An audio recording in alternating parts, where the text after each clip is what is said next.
Thank you, Christy. Thank you for wonderfully hosting. இனிய மதிய வணக்கம் பத்திரிகை ஊடக நண்பர்களுக்கு.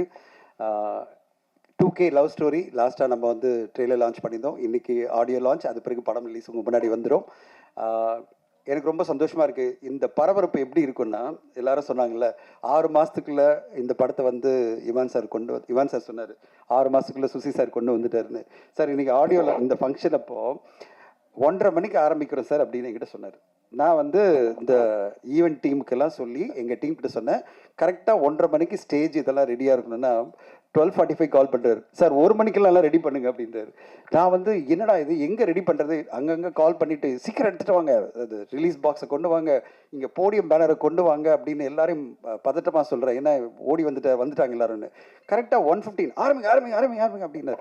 சார் இருங்க சார், பேனர் வரல சார், பேக் ட்ராப் வரல சார் அப்படின்னு சொல்லிட்டு இருக்கேன். சார் அங்கே மேடையில் அது போயிட்டே இருக்கும்போது ஸ்க்ரீன் போகும்போது இங்கே ஸ்டேஜில் ஒட்டுங்க, அங்கே வந்து ஆடியோவில் இது சிடி ரெடி பண்ணுங்க அப்படின்னாரு.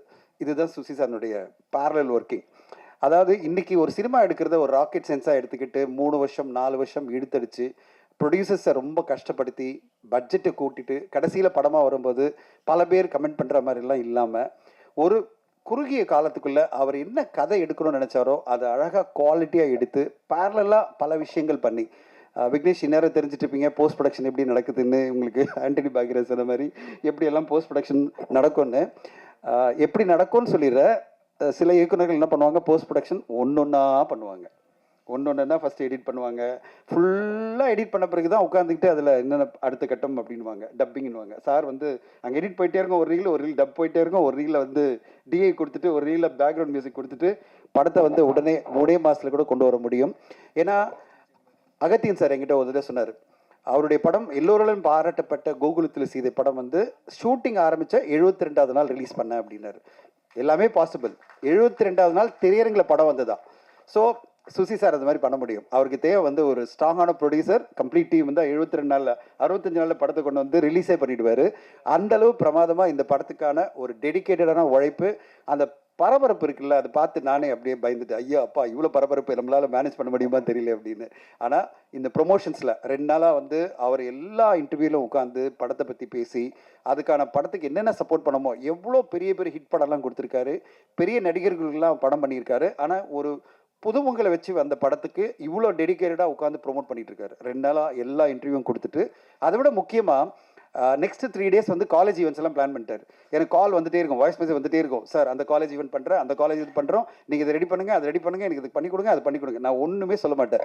ஏன்னா ஒரு இயக்குனர் இவ்வளோ இன்வால்வ்டாக பேஷனேட்டாக ஒரு படத்துக்கு பண்ணும்போது, ஒரு டிஸ்ட்ரிபியூட்டராக அதை மார்க்கெட் பண்ணுற ஒரு கம்பெனியாக 1% கூட நோ சொல்லக்கூடாதுன்னு நான் நினைப்பேன். அதனால் அவர் என்ன சொன்னாலும் done sir, done sir, done sir. அவர் வந்து இப்போ அடுத்த 3 நாட்கள் இல்லை 5 நாட்களும் ப்ரொமோஷனில் ஃபுல்லாக கான்சன்ட்ரேட் பண்ணி கோயம்புத்தூர், மதுரை எல்லா காலேஜுக்கெல்லாம் போய் காலேஜ் ஸ்டூடெண்ட்ஸோடலாம் பழகி அவங்களோட இந்த படத்தை ப்ரெசென்ட் பண்ணி, அது வேறு ஒன்று சொன்னார், சார் இந்த படத்தை நான் போட்டு காமிச்சிட்டு நான் பேச போகிறேன் ஸ்டூடெண்ட்ஸ் கூட. அதாவது ஜென்ரலாக என்ன பண்ணுவாங்க, ட்ரெய்லர் டீசரை போட்டு காமிச்சிட்டு எங்கள் படம் இப்படி இருக்கும் அப்படி இருக்கும்னு சொல்லுவாங்க. சார் என்ன சொன்னார், இப்போ வந்து திடீர்னு கால் பண்ணார் இப்போது காலையில், சார் லயோலா காலேஜில் 300 பேர் பார்க்க போகிறாங்க, 9ஆம் தேதி அரேஞ்ச் பண்ணிடுங்க, ஷோலாம் அரேஞ்ச் பண்ணிடுங்க, நான் உடனே அது பிறகு நான் உங்கள்கிட்ட பேசுகிறேன்னாரு. அந்த கமிட்மெண்ட், அந்த கான்ஃபிடென்ஸ் இந்த ஃபிலிம், அதுதான் வந்து சுசி சார்னுடைய ஸ்பெஷலாக பார்க்குறேன். வாழ்த்துக்கள் சுசி சார். இது வந்து மிகப்பெரிய தைரியம், மிகப்பெரிய கான்ஃபிடென்ஸ் உங்களுக்கு இருக்கிறது தான் காலேஜ் ஸ்டூடெண்ட்ஸ்க்கெல்லாம் நான் காமிச்சிட்டு அவங்களோட ஒப்பீனியன் எடுத்துகிட்டு நான் படத்தை ரிலீஸ் பண்ணுறேன்னு சொல்லி வரீங்க. உங்களுக்கு வாழ்த்துக்கள். விக்னேஷ் முதல் படம் உங்களுக்கு நிறைய அனுபவங்களை கொண்டு வந்து கொடுக்கும். அந்த அனுபவத்தோடு நீங்கள் அடுத்தடுத்து படம் பண்ணும்போது இன்னும் சிறப்பாக வரும் உங்களுக்கு. ஆனால் இந்த அனுபவமே உங்களை வந்து ஒரு ஸ்ட்ராங்கான ஒரு மனிதராக மாற்றிடும். எவ்வளோ பெரிய சேலஞ்சஸ் இருக்குது இங்கே, ஒரு நெட்வொர்க்காக இந்த பிஸ்னஸ் எடுக்கிறது எவ்வளோ சேலஞ்சு, என்னென்ன மாதிரி பிரச்சனை, இங்கே செலவு பண்ணுறது தான் மிக ஈஸி, பணம் எடுக்கிறது மிகப்பெரிய கஷ்டம். சினிமாவில் அவ்வளோ பெரிய கஷ்டம், அவ்வளோ ஈஸியாக வியாபாரம் பண்ண முடியாது. ஒரு பெரிய பட்ஜெட் பெரிய ஸ்டார் படம்னா உங்களால் ஈஸியாக சில விஷயத்தில் வித்துற முடியும், டேபிள்லேயே ப்ராஃபிட் சம்பாதிக்க முடியும். மீதி எல்லாமே ரொம்ப ரொம்ப கஷ்டம். Unless the film is super டூப்பராக இல்லாமல் இருந்தால் தான் இவங்க வந்து ஏதாவது வியாபாரம்னு பேசுவாங்க கொஞ்சம் பேர், இல்லைன்னா வரக்கூட மாட்டாங்க. ஸோ அவ்வளோ பெரிய சேலஞ்சான ஒரு இண்டஸ்ட்ரியில் நீங்கள் வந்திருக்கீங்க. உங்களோட முயற்சி பெரிய வெற்றி அடையணும். இந்த நேரத்தில் ஊடக நண்பர்கள், பத்திரிகை நண்பர்களுக்கெல்லாம் என்னுடைய வேண்டுகோள் என்னென்னா, இன்றைக்கி நேற்று வந்து பெரிய பரபரப்பு, இன்றைக்கெல்லாம் இண்டஸ்ட்ரி ஃபுல்லாக ஆல் ஓவர் இந்தியா என்னென்னா மலையாளம் சினிமா ஜூன் 1லேருந்து ஷட் டவுன் பண்ண போகிறாங்க. ரிலீஸே பண்ணக்கூடாது, படங்கள் எடுக்கக்கூடாது, படங்கள் தயாரிக்கக்கூடாதுன்னு. 90% 90% படங்கள் மலையாள சினிமாவில் நம்மெல்லாம் பாராட்டுறோம், மலையாள சினிமா சூப்பர் டூப்பராக இருக்குன்னு. அந்த இண்டஸ்ட்ரி சேர்ந்தவங்கெல்லாம் இனிமேல் படம் எடுக்க வேணாம், டிஸ்ட்ரிபியூட் பண்ண வேணாம், அவ்வளோ பெரிய சிக்கல்களை மலையாள சினிமா சந்திச்சிட்டு இருக்கு. 90% படங்கள் தோல்வி அடைஞ்சிட்டு இருக்கு. இவ்வளோ பெரிய தோல்விகளை இந்த இண்டஸ்ட்ரி சமாளிக்க முடியாதுன்னு அவங்க பேசுகிறாங்க. தமிழ் சினிமா கடந்த வருஷம் நாங்கள் வந்து ஒரு புத்தகம் ட்ரேட் கேட் உங்களுக்கெல்லாம் ஒரு காப்பி கூட வந்திருக்கோம். 93% படங்கள் தோல்வி அடையுது. 7% தான் கடந்த வருஷம் வெற்றி. அப்போது இவ்வளோ பெரிய சேலஞ்சான ஒரு சுச்சுவேஷனில் ஒரு படக்குழு அவங்களுடைய மிகப்பெரிய முயற்சியோட ஒரு படத்தை கொண்டு வராங்க. பெரிய லெவலில் மார்க்கெட் பண்ணி அதை கொண்டு வந்து ரீச் பண்ணணும்னு ட்ரை பண்ணும்போது உங்களால் முடிஞ்ச மேக்ஸிமம் சப்போர்ட் நீங்கள் பண்ணி கொடுக்கணும்னு உங்கள் நேரத்தில் ஒரு உரிமையோடு உங்களை கேட்டுக்கிறேன். எல்லா விதத்துலையும் நீங்கள் சப்போர்ட் பண்ணி கொடுத்து, அதுவும் பர்டிகுலராக புது நடிகர்கள் நடித்த புது தயாரிப்பாளர்கள் எடுக்கும் படங்கள், புது நடிகர்கள்லாம் நடிச்சிருக்கிற படம் அதில் ஒரு குவாலிட்டியான படமாக இருந்ததுன்னா அதுக்கு மேக்ஸிமம் சப்போர்ட் பண்ணி அதுக்கு என்ன மாதிரி முறையில் நீங்கள் அந்த படத்தை கொண்டு போய் சேர்க்க முடியுமோ அது பண்ணி கொடுத்தா தான் இந்த சக்ஸஸ் ரேட் இன்க்ரீஸ் ஆக முடியும். இப்போ மலையாள சினிமா ஷட் டவுன் மாதிரி நாங்கள் வந்து காலிலேருந்து குரூப்பில் நாங்கள் பேசிகிட்டு இருக்கோம், ப்ரொடியூசர் கவுன்சில் எல்லா குரூப்பும். தமிழ் சினிமா வந்து இப்படிப்பட்ட சோதனையான சுச்சுவேஷனில் நம்ம என்ன பண்ண போகிறோம், எப்படி வந்து இதை வந்து அடுத்த கட்டம் கொண்டு போகிறோம் நாங்கள் பேசிகிட்டு இருக்கோம். அதுக்கு அந்த பர்சன்டேஜ் இன்க்ரீஸ் பண்ணணும், சக்ஸஸ் ரேட்டை இன்க்ரீஸ் பண்ணணும் அப்படின்னா உங்களுடைய ஆதரவும் உங்களுடைய துணையும் தேவைப்படுது. ஊடக நண்பர்கள் எல்லோரும் அதை கோரிக்கையாக வைக்கிறேன். ஒரு படத்தை ஒரு பாசத்தோட நீங்கள் அதில் இருக்கிற குறைகளும் சொல்லுங்கள், நிறைகளும் சொல்லுங்கள், முடிஞ்ச வரைக்கும் மேக்ஸிமம் சப்போர்ட் பண்ணி கொடுங்க.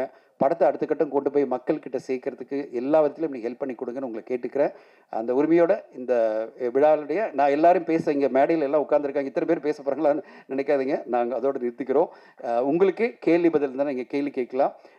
சுசி சார் சொன்னார் அதெல்லாம் வேணா சார் Q&A மட்டும் பண்ணலாம் அப்படின்னாரு. நான் இல்லை சார், விழா நாயகன் இமான் சார் பேசணும், ப்ரொடியூசர் பேசணும், நானும் என்னுடைய பாயிண்ட்லேருந்து இதை சொல்லிடணும் அப்படின்னு சொல்லிட்டு உங்க முன்னாடி பேசுகிறேன். எல்லோருமே இங்கே இருக்கிற எல்லாரும் ஆசைப்படுறாங்க பேசணும்னு. ஆனால் நாங்கள் உங்ககிட்டருந்து ஏதாவது கொஷின்ஸ் தான் உங்கள் கேள்விகளுக்கு பதில் சொல்லிவிட்டு விழா 3 மணிக்குள்ளே முடிச்சிடலாம் அப்படின்னு சொல்லிட்டு ஏதாவது 12 to 3 அந்த டைம் ஸ்லாட்டில் முடிக்கலான்னு ட்ரை பண்ணுறோம். உங்களுடைய கேள்விகள் எதாவது கேளுங்க. 2K லவ் ஸ்டோரி அடுத்த வாரம் வேலண்டைன்ஸ் டே அன்னைக்கு ஒரு சரியான படமாக திரு டைரக்டர் திரு சொன்னார், திரு பிரபல் சாலமன் சொன்ன மாதிரி இந்த படத்தை டைரக்டர்ஸ்லாம் பார்த்து பேசும்போது அவங்க சொன்ன விஷயந்தான், இளைஞர்கள் கையில் இந்த நாடு நல்ல ஸ்ட்ராங்காக தான் இருக்குது அப்படின்றத ஒரு அருமையான கான்செப்ட். அதாவது நம்ம நினைக்கிறோம் இளைஞர்கள்லாம் ரொம்ப கெட்டு போயிட்டாங்க, எப்போ பார்த்தாலும் வந்து டாஸ்மாகில் உட்காந்துருக்காங்க, இல்லை வந்து தவறான ஒரு பழக்கத்துக்கு அடிமை ஆயிட்டாங்க, இல்லை இவங்களுடைய காதல்லாம் புனிதம் இல்லை அப்படின்னு பல பேர் கருத்து இருக்குது. பல பேரண்ட்ஸ் எல்லாம் வந்து பயப்படுறாங்க, இந்த இளைஞர்கள்லாம் கெட்டு போயிட்டாங்க போல இருக்கேன்னு. இந்த படம் சுசி சாரனுடைய இந்த படம் ஒரு பெரிய அவேக்கனிங், பெரிய ஒரு கான்ஃபிடன்ஸை கொடுக்கும், இளைஞர்கள் சமுதாயத்தின் மீது ஒரு பெரிய நம்பிக்கை கொடுக்கும். அப்படிப்பட்ட ஒரு படமாக தான் 2K லவ் ஸ்டோரி. அடுத்த வாரம் நீங்கள் பார்த்துட்டு இதுக்கு பிறகு நாங்கள் சொன்னதெல்லாம் சரியாக இருக்கா, இதெல்லாம் சரியாக தான் சொல்லியிருக்காரா, நாங்கள் சொன்ன கருத்தோட இந்த படம் உங்களுக்கும் உடன்படுதா அப்படின்றத நீங்கள் சொல்லுங்கள். உங்களுடைய ஆதரவு வேணும். இந்த படத்துக்கு ஒரு பெரிய லெவலில் யூத் மத்தியில் போய் ரீச் ஆகிறதுக்கு சப்போர்ட் பண்ணி கொடுங்கன்னு உங்களை எல்லோரும் கேட்டுக்கொள்கிறேன். நன்றி, வணக்கம், தேங்க்யூ.